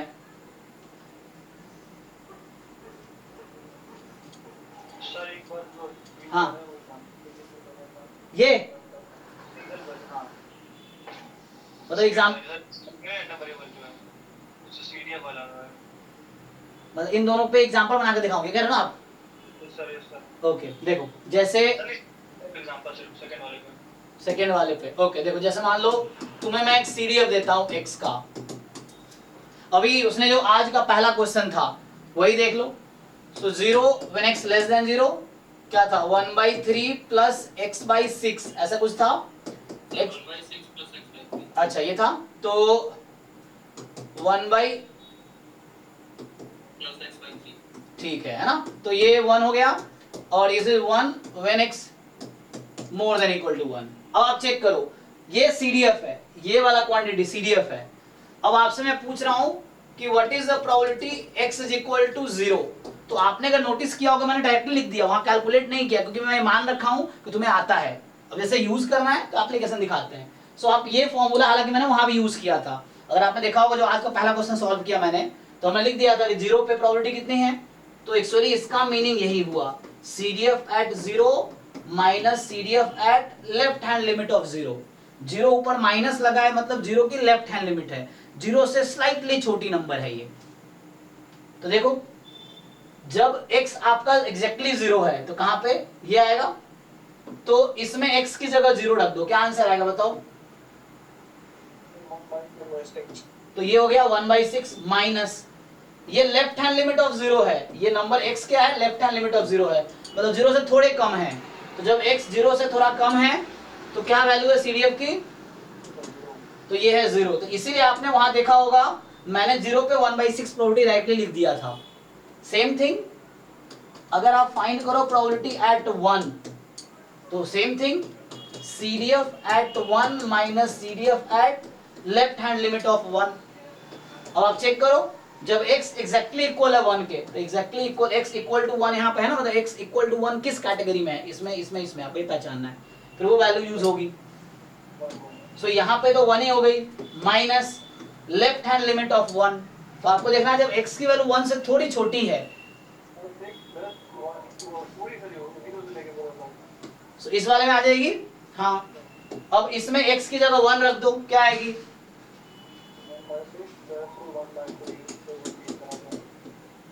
ठीक, तो ये 2/6, तो 3/6, 1/2, तो फाइनली 1/2 आ गया। तो यही मैंने वहां भी लिखा होगा कि x बराबर 0 पे 1/6 मास है और x बराबर 1 पे 1/2 मास है, चाहे डिस्क्रीट हो कॉन्टिन्यूअस है ना। तो ये तो मैं डिस्क्रीट के लिख रहा हूँ, ये इन जनरल वैलिड है, मिक्स में भी तो वैलिड है, ये तो इन जनरल वैलिड है, एक्चुअली मिक्स में भी वैलिड है, not case of discrete only. So discrete और मिक्स्ड, ठीक है ना। कॉन्टिन्यूअस में ये 0 ही हो जाएगा, क्योंकि CDF of a continuous random variable is a continuous function on R। तो कॉन्टिन्यूअस में क्या होता है, the value of the function and left hand limit of the function दोनों इक्वल ही होता है, क्योंकि CDF is continuous function in case of continuous random variable. तो left hand limit is equal to right hand limit is equal to value of the function. So इसीलिए ये quantity हमेशा 0 आता है कॉन्टिन्यूअस में, है ना। सो कॉन्टिन्यूअस में ये हमेशा 0 आएगा, क्योंकि लेफ्ट हैंड लिमिट पे और वैल्यू पॉइंट पे हमेशा CDF सेम ही रहेगा, बिकॉज फिर से ये यूनिक प्रॉपर्टी है कॉन्टिन्यूअस का कि only continuous random variable has a continuous CDF। Discrete का CDF एटलीस्ट 1 पॉइंट पर डिसकॉन्टिन्यूअस होगा, मिक्स का CDF एटलीस्ट 1 पॉइंट पर डिसकॉन्टिन्यूअस होगा। क्यों? क्योंकि जिस पॉइंट पे मास है उस पॉइंट पे CDF डिसकॉन्टिन्यूअस है। ओके सर प्योर डिस्क्रीट में तो x -1 हो जाएगा पूरा। हाँ, यस, पिछला वाला सपोर्ट आ जाएगा।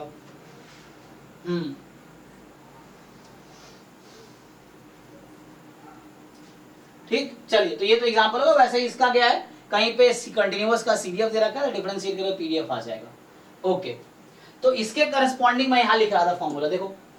सो ये तो हो गया पार्शियल डेरिवेटिव, है ना। यहाँ जैसे है एक बार डिफरेंशिएट किया तो वो मिल गया। सेम थिंग आप इसमें भी लिख सकते हो, मुझे लग रहा है। क्या यहाँ पे अगर मैं आपसे पूछता हूं कि सीडीएफ ऑफ एक्स वाई, तो यहाँ पे है ना दिखना पड़ेगा क्या होगा, है ना। अच्छा, उसी फॉर्मूले से फिर लाना पड़ेगा मुझे। मतलब कहने का मतलब मेरा ये कहना चाह रहा हूं, देखो ध्यान से। जैसे अगर मैं लिखता हूं probability capital X is equal to small x and capital Y is equal to small y, तो इसको अगर मैं ऐसा लिखता हूं तो मुझे लिखना पड़ेगा probability x more than x minus less than equal to x, ये ना, और probability y more than equal to, मैं इधर लिखता हूं नीचे,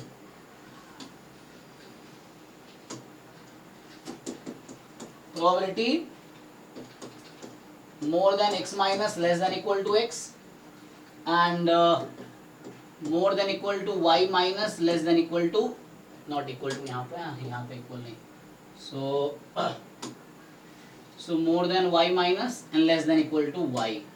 अब ये अभी फॉर्मूला आपने देखा है कि how to open this formula, है ना, हमने भी देखा था ना। तो उससे फिर करना पड़ेगा। अगर ये आपको चाहिए, so you know already f of x y at x plus x y, then f of x y at left hand limit, right hand, मतलब इसका दोनों का लोअर लिमिट, दोनों का अपर लिमिट, फिर माइनस, सो ये minus f of x y at एक का लोअर एक का अपर, और f of x y at x y minus. तो ये करना पड़ेगा आपको उस केस में, ठीक है जी। सो इससे आएगा फिर, देखो अगर डाउट उठे तो बताओ। तो कहने का मतलब ये कॉन्टिन्यूअस में फॉर्मूला आ गया, तो you can use this thing. अगर ये चाहिए तो आपको ऐसा यूज करना पड़ेगा। जैसे डिस्क्रीट में ये है तो इसके करस्पॉन्डिंग कॉन्टिन्यूअस में ये बना।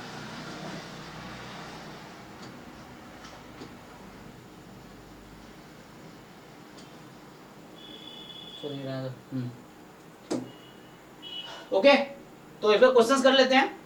तो अभी क्या डिफाइन किया हमने, what is definition of joint PMF, joint PDF, then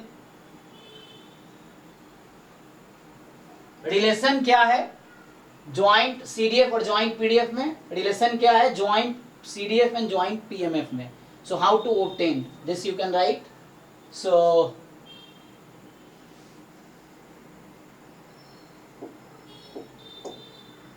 कुछ क्वेश्चंस ट्राई करो, है ना। तो अगर मैं कुछ क्वेश्चंस लिखूं,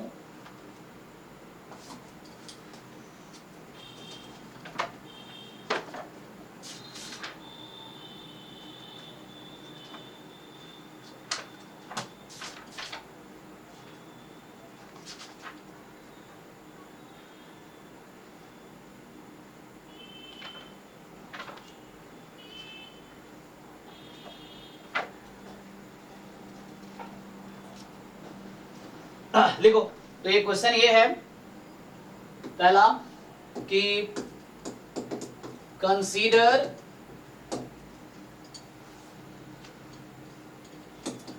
probability x is equal to x comma y is equal to y is k time x plus y, ठीक है, when x can take value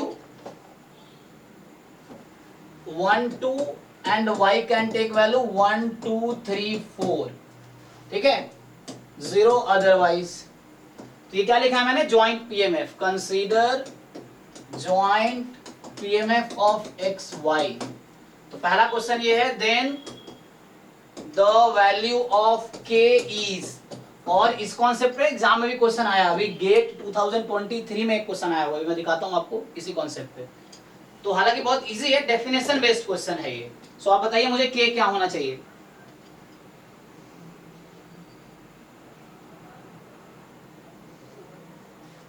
consider joint PDF of XY as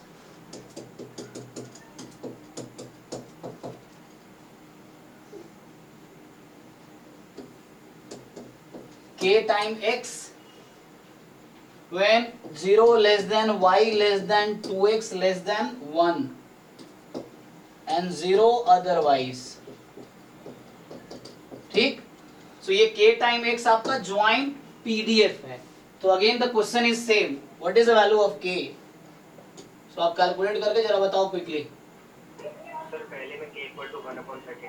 okay, सो एक minute. The value of k is, तो पहले में बता रहे हैं कि पहला ऑप्शन हो गया 1/32. बाकी लोग दूसरे में बताओ क्या आएगा. मैं लिखता हूँ. Option A 1/32, option A 1/16, option B 1/8, option D 1/64. मान लो इस तरीके से.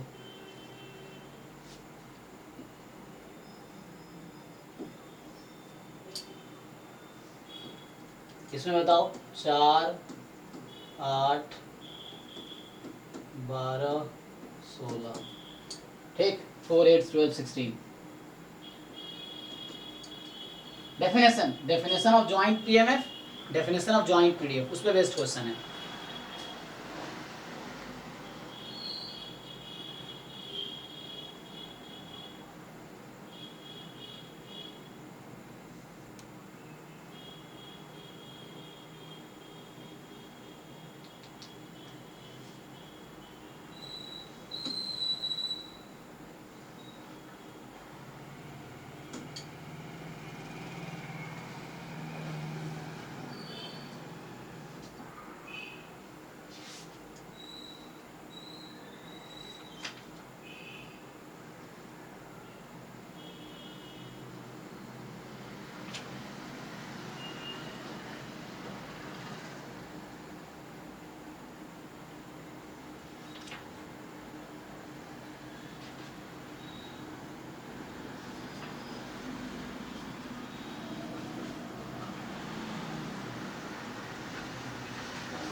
Sir k equal to 12.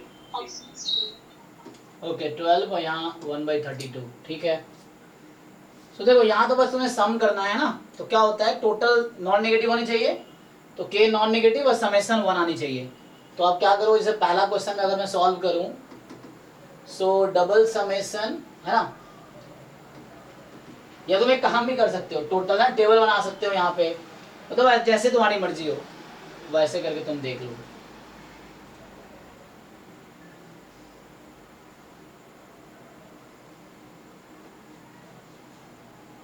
Sir पहले बोले 1/32. तो x बराबर 1, कॉम्बिनेशन लेना होगा ना. Yes, y is 1, y is 2, y is 3, y is 4, ऐसा लिख लो चाहो तो टेबल बना के, कोई दिक्कत नहीं है. सो अभी जैसे 1, 1, x1, y1, तो 2k, 3k, 4k, 5k, इस तरह से होगा. 3k, हाँ सर यानी टेबल तो मार्जिन में निकल जाएगा. Yes. X वाले हाँ हाँ मार्जिन में निकल जाएगा. 6k मैंने ऐसा टेबल में लिख दिया कि x1, y1 तो ऐसा है. अब टोटल सम 1 होना चाहिए, है ना. टोटल सम 1 आना चाहिए. तो पहले टोटल सम है कितना, सबको ऐड कर लो.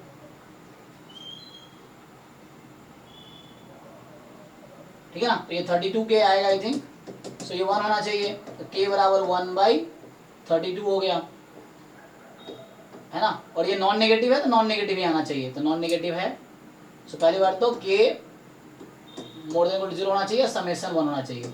सो k 1/32 हो गया. दूसरे में क्या है, क्वेश्चन 2 में तो डिस्क्रीट था तो मैंने हर पॉइंट पे ऐड कर दिया एक्चुअली. अब यहाँ तो हाँ वो करना पड़ेगा, double integration k time x. अब आपको देखना है क्या लिखना है पहले, dy dx या dx dy. क्या लिखूं, आप देखो अपनी मर्जी. मैं वहां पे dx dy लिखा होगा, आप dy dx dx dy कुछ भी कर सकते हो. सो ना, इसलिए इंटीग्रल मुझे पहले पढ़ाना चाहिए, क्योंकि इंटीग्रल पढ़ा के ना ये आसान हो जाएगा. तो सो kx टाइम dy dx। अब y की लिमिट क्या है देखो यहाँ पे कितना है 0 to 2x। तुम यहाँ देखो y की लिमिट क्या है 0 to 2x। अब 2x की लिमिट 0 to 1 है ना जी। तो x की लिमिट क्या लिया है जिन लोगों ने सॉल्व किया बताओ, है ना 0 to हाफ होगा, क्योंकि यहाँ 2x की वैल्यू 0 से 1 के बीच है। सो x की वैल्यू 0 to हाफ आएगी। This is equal to 1। अब क्वेश्चन ये है कि क्या आप लोगों को डबल इंटीग्रेशन सॉल्व करना आता है? तो ये हम लोग को डबल इंटीग्रेशन में सीखना है, जो कि इंटीग्रल कैलकुलस में लोग डिफरेंशियल ही भी कर रहे हैं। डिफरेंशियल के बाद इंटीग्रल होगा, तो डिफरेंशियल कैलकुलस 1-2 क्लास में खत्म हो जाएगा थ्योरी। तो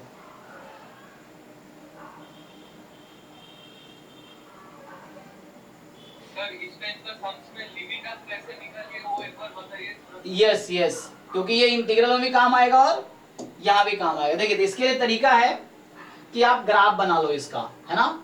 तो कल भी मैं क्लास में डिस्कस कर रहा था इस तरह क्वेश्चंस। सो मुझे इस रीजन का ग्राफ बनाना है। किसका ग्राफ बनाना है? 0 less then y less then 2x less than 1। तो पहले आप क्या करो कि जितने इनइक्वालिटी है उस पर इक्वालिटी लगा दो।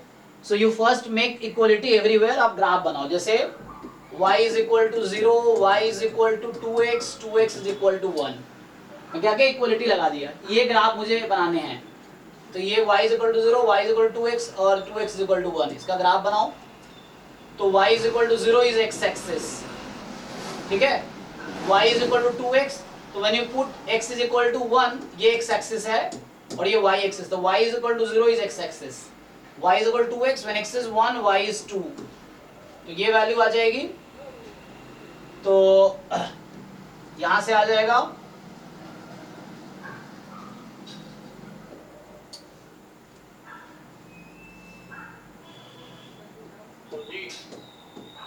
ठीक है।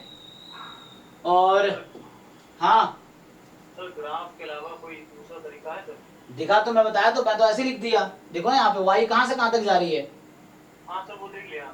बस हो गया, वही तरीका है। और क्या तीसरा तरीका बताऊंगा। तो एक तरीका हो गया कि यहाँ से देखो ध्यान से y 0 से 2x है और y का रोल खत्म हो गया, तो अब y हटा दो। तो 2x 0 से 1 है। अब 2x 0 से 1 है तो x कहाँ से कहाँ तक होगा? 0 से 1। 2x 0 से 1 है तो x की, हाँ है ना, डिवाइडिंग बोथ साइड बाई 2। तो आपका x हो गया 0 से हाफ। एक डायरेक्टली यहाँ से दिख गया। दूसरा ग्राफ बनाओ, उससे देखो।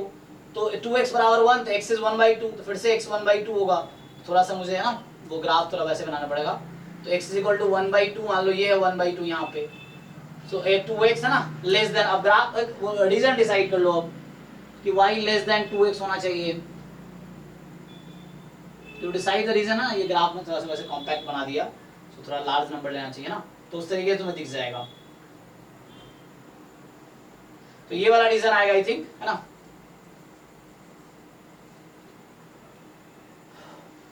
सो यहाँ पे ये 1 है y रफली, है ना, ये रीजन। अब इसमें स्ट्रिप फ्लो कैसे बनाते हो तुम लोग? सो यू टेक, है ना, दिस स्ट्रिप यू टेक। तो x y बराबर क्या लिया है 0 से। सो ये लाइन है y is equal to 2x ना, तो y बराबर 0 से 2x। अब ये कहाँ से कहाँ तक मूव करेगी? तो ये इसकी लिमिट 0 से 1/2 है, तो ये 0 से 1/2। तो ग्राफ बना के देख लो, ये भी तरीका है ना। So you can write dy dx। अगर तुम dx dy लिखते तो you can write it also dx dy, no problem.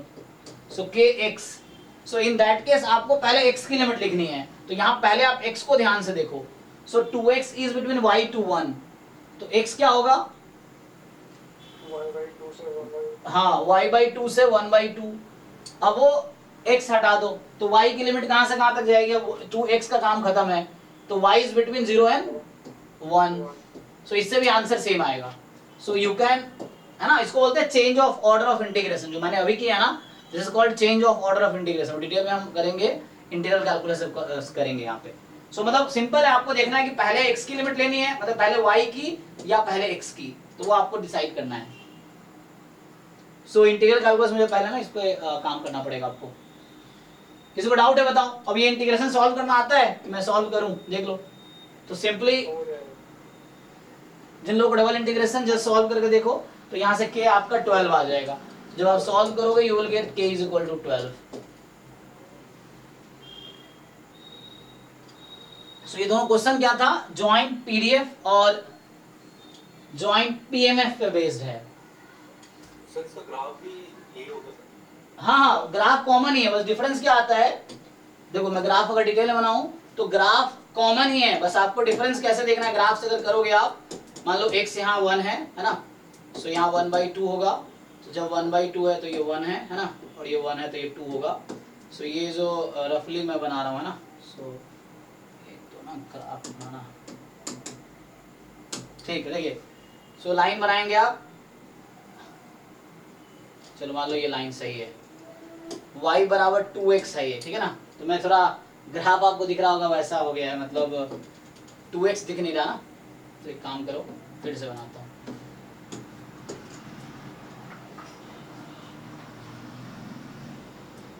ठीक, तो x अगर यहाँ हाफ लेंगे ना तो उसके करस्पॉन्डिंग जो y मुझे 1 मिलेगा, क्यों, क्योंकि ये ग्राफ है y is equal to 2x। ठीक है, तो ये देखिए अब ध्यान से, तो x, अब ये आपका रीजन है, वो जो रीजन दे रखा है ना, कैसे डिसाइड करते हैं मैं बताया था, देखो 0 मोर देन y, तो y बराबर 0 ये लाइन है, तो इसके ऊपर होगा y more then 0, y less then 2x, तो ये y is equal to 2x से लेस देन इधर आएगा, टेस्टिंग पॉइंट लेके आप चेक कर सकते हो, and then 2x less than 1, तो 2x less than x, this line is x is equal to half, तो इधर आएगा, इसके लिए नीचे आएगा, इसके लिए ऊपर आएगा, this is a common region. आपको कॉमन रीजन डिसाइड करना है। अब मैं बोला हूं कि पहले अगर आप मान लो आप वर्टिकल स्ट्रिप बनाओ, so you see this curve is y is equal to 0 and you see this curve is y is equal to 2x, तो पहले लिमिट 0 to 2x लिया था, यहाँ 0 to 2x लिया था, और आपको देखना है कि ये जो वर्टिकल स्ट्रिप मैंने लिया वो कितना मूव कर सकता है, तो it can move from 0 to, ये रीजन को कैसे कवर करेगा, तो 0 से हाफ में कवर करेगा, तो ये एक तरीका हो गया। दूसरा तरीका जो है, जो चेंज ऑफ ऑर्डर वाला, दूसरे वाले केस में ध्यान दो, पहले मैंने ये बनाए ऐसा, तो आपको देखना है what is this curve, so this curve is x is equal to y/2 and what is this curve, x is equal to 1/2, तो ये कर्व लिया x is equal to y/2 to x is equal to 1/2। अब आपको देखना है ये vertical strip कहां से कहां तक मूव कर सकती है, तो 0 से लेके 1 तक, so this way you have to decide, you have to take horizontal strip or you take vertical strip। तो जब आप horizontal लोगे तो आपको देखना है x कहां से कहां तक जा रही है, पहले x की लिमिट, जब वर्टिकल ले रहे हो पहले y की लिमिट देखनी कहां से कहां तक जा रही है, उसके हिसाब से, मतलब उसके एंड कर्व देखना होता है जब आप देखो इधर वाला कर्व क्या है, उधर वाला कर्व क्या है, और किसकी लिमिट लेनी है उसके टर्म में लिखो। आप जैसे x की थी तो x की लिमिट y के टर्म में लिखनी होगी। तो ये बेसिक इंटीग्रल कैलकुलस है एक्चुअली। ओके, आगे बढ़ूं, तो यहां तक किसी को दिक्कत है बताओ। तो मैंने क्या किया है, हमने डिफाइन किया joint PMF, joint PDF, relation between joint PDF PMF है ना, जॉइंट पीडीएफ जॉइंट सीडीएफ। अब आता है एक वर्ड मार्जिनल, एक वर्ड आता है मार्जिनल पे, आता है जरा। सो मार्जिनल पीएमएफ ऑफ एक्स है ना, कैसे निकालोगे आप, तो देखो मार्जिनल पीएमएफ ऑफ एक्स का मतलब होता है कि जस्ट आपको x is equal to X चाहिए, बट आपके पास ज्वाइंट गिवन है एक्चुअली। सो आपके पास क्या है, ज्वाइंट गिवन है। So suppose you have a joint, so ऐसा होगा लेट p x, y, जिसको मैं बोल सकता हूं probability x is equal to x, y is equal to y, this we joint PMF of x, y, ये है। तो what is the marginal PMF of x, कैसे डिफाइन करोगे, आपको मार्जिनल चाहिए तो ज्वाइंट से मार्जिनल कैसे आएगा, ये कॉन्सेप्ट है। सो हाउ टू फाइंड, क्या करते हो आप लोग, हाँ हाँ, तो y के रेस्पेक्ट में इंटीग्रेट कर दो आप, जो भी पॉसिबल सपोर्ट है पूरे सपोर्ट पे। सिमिलरली अगर मुझे चाहिए marginal PMF of y, so मतलब मुझे चाहिए y is equal to y, so I will do summation on joint with respect to, मुझे y का चाहिए तो x के रेस्पेक्ट में, है ना, ये हो गया। Same concept works for the, है ना, तो ये तो हो गया आपका उसके लिए। सेम कॉन्सेप्ट पीडीएफ के लिए होता है कि कंसीडर, तो ये मान लो पहला कॉन्सेप्ट हो गया। दूसरा concept, consider f of x, y this as joint PDF of x Y, मान लीजिए ये एक्स वाई का ज्वाइंट पीडीएफ है, तो आपको चाहिए marginal PDF of X. So marginal PDF of X which is called F X at X. बताइए ज्वाइंट से मार्जिनल कैसे आएगा? यस, सो जो y के रिस्पेक्ट में यू इंटीग्रेट दिस, अगेन आपको चाहिए marginal of, so marginal PDF of y, so this is fy at y, and ये जो आएगा आपका, so this is minus into plus infinity f of x comma y। इसको किसके respect में integrate करोगे आप? हाँ, x के रेस्पेक्ट में कर दो, तो ऐसा हो गया। सो दिस इज वन कॉन्सेप्ट। तो आपको मैं ज्वाइंट दे रखा हूं, आप you can find marginal in any case of, है ना, ज्वाइंट दे रखा है तो आप ट्राई कर सकते हो मार्जिनल निकालने का। ओके, तो अभी है ना थोड़ा टाइम है, तो मैं थ्योरी कॉन्सेप्ट इस पे नेक्स्ट क्लास में क्वेश्चन करेंगे।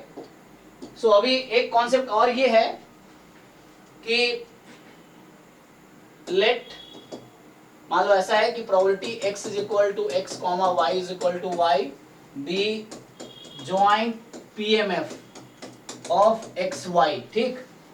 तो आपसे पूछेगा probability x comma y belongs to set A। A कोई क्या है? आर स्क्वायर का सबसेट है। अब क्या करोगे?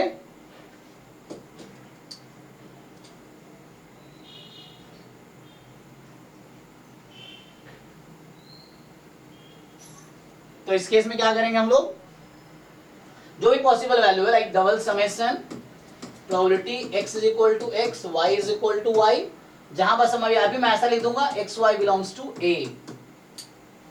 ये हो गया प्रोबेबिलिटी निकालना। जैसे अच्छा, इसका एग्जांपल मैं अगर बताऊं आपको, जैसे मान लीजिए एग्जांपल के लिए, तो मुझे सबका एग्जांपल देना चाहिए कि नहीं, तो ये जो भी डिफाइन कर रहा हूं ये सब ना कॉन्सेप्ट है एक्चुअली, जो क्वेश्चन सॉल्व होंगे इससे। चलो दूसरा लिख देता हूं, फिर कॉन्सेप्ट देखते हैं। Let f of x Y this be joint PDF of x comma y, और आपसे पूछेगा what is the probability of x comma y belongs to A। So यहां क्या करोगे आप?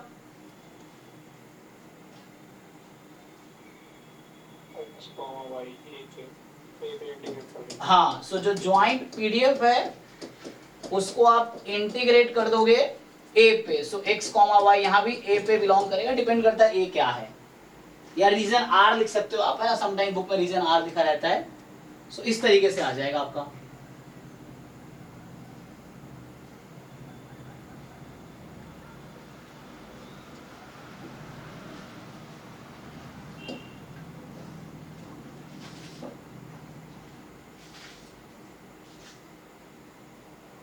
सर मार्जिनल वाले में एक को कांस्टेंट की तरह ट्रीट करेंगे क्या?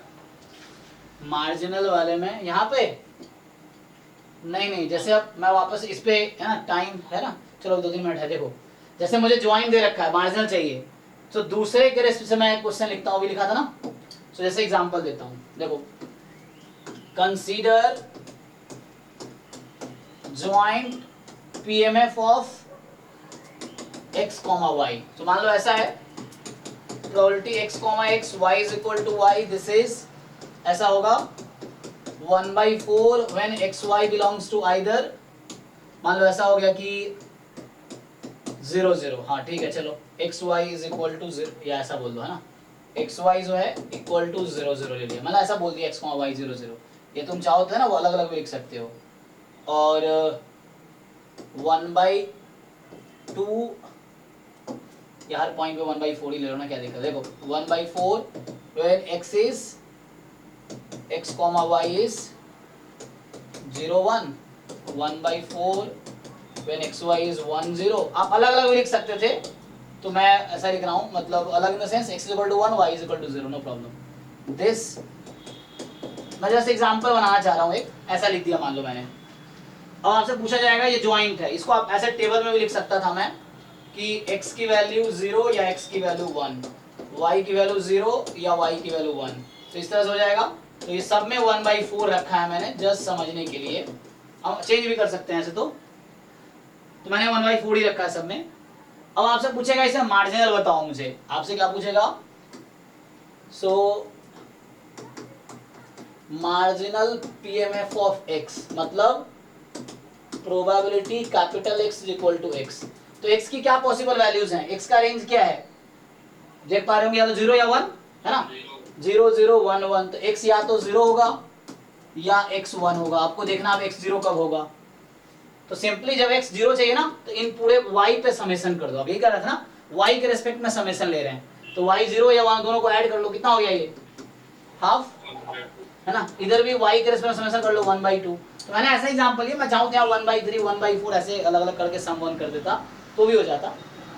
तो ये जैसे 1/2 1/2 आ गया, ऐसे ही पीएमएफ ऑफ, या मार्जिन ना, मार्जिन लिखना था, मार्जिन लिख लो। सर मतलब एक जिसका पूछ रहे हो उसको फिक्स करके यस, दूसरे के रेस्पेक्ट में समेशन लेना है। जैसे probability y is equal to y है अब, so again y will take value either 0 और y विल टेक वैल्यू 1।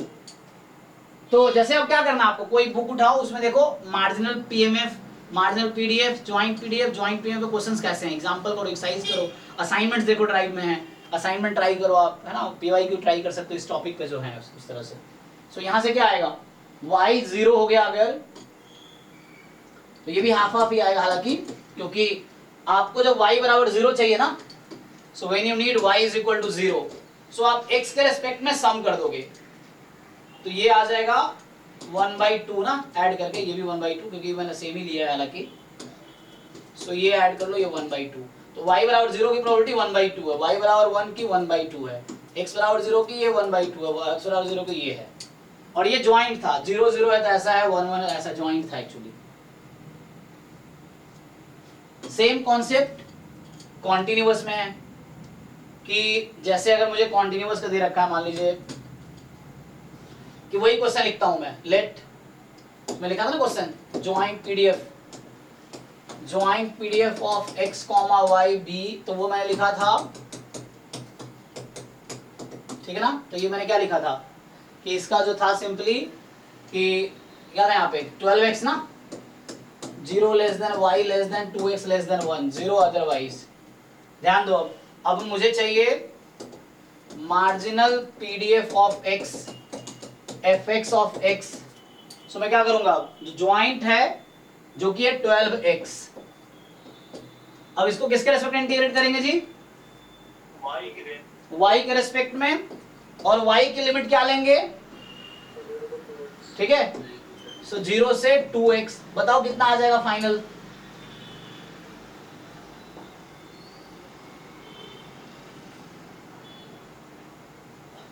तो ये तो कांस्टेंट है, x तो कांस्टेंट है y के लिए, ये तो कांस्टेंट है y के लिए ना, तो जस्ट 24x स्क्वायर, हाँ। सो ये ऐसा आ गया, सो इसका मतलब ये हो गया कि इसको आप लिख सकते हो 24x स्क्वायर कब, सो ये 24x स्क्वायर कब होगा, जब x की वैल्यू, अब x यहाँ देखो y हट गया, y आपका खत्म, तो 2x की वैल्यू 0 से 1 के बीच में है, सो 2x 0 से 1 में है, तो x की वैल्यू 0 से हाफ में, 0 अदरवाइज। ऐसे ही आपको चाहिए marginal PDF of y, so fy of y, सो आप 12x ही है, अब आपको x के रेस्पेक्ट में इंटीग्रेट करना है क्योंकि आप y का मार्जिनल ढूंढ रहे हैं, so you have to integrate with respect to x। What is limit of x here, so आपको ध्यान देना है y, ये 2x जो है वो y से 1 है, तो x बिटवीन y टू 1/2 है, ठीक है। सो यहां से x की लिमिट होगी y/2 से 1/2, जरा कोई इंटीग्रेट करो, बताओ कितना आया, यहाँ x² 2 बनेगा, वैसा कुछ बनेगा, सिंप्लीफाई करो x के रेस्पेक्ट में, तो 6 बाहर 1/4 माइनस y²/4 है ना, 6 स्क्वायर हो गया, अच्छा। सो ठीक है, तो ये आ गया 3/2 1 माइनस y², और कब y की लिमिट कितनी होगी यहाँ पे,